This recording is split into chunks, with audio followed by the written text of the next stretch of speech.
پیشه گیتیم بهار موقع چی پیشه زن الان نامونه اگه این رو بوم امروز رو خونه بر من یاد اوی بومه بوده میره پیشه بریم خلاصه گذشتن یک خاطری خلاصه داشتیم پیشه در بیه الان وقتی بهار گاو کلومار گسوم برامار مارم ملن در ما تمام در بیم الان مقام در بیه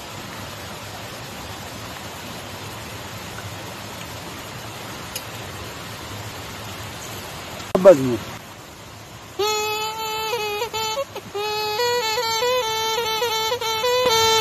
حالا اینی قنبانی دی گاوگرونه بیرون گاوگرونه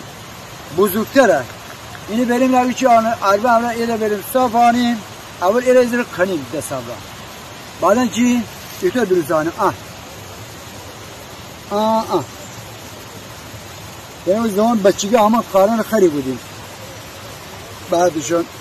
گاوگرونه ازم مثلا کن چوپونهای دیگه رای دربان اشراوستن اشراوستن که این مالگاهش نچیده این کن گاوگرونه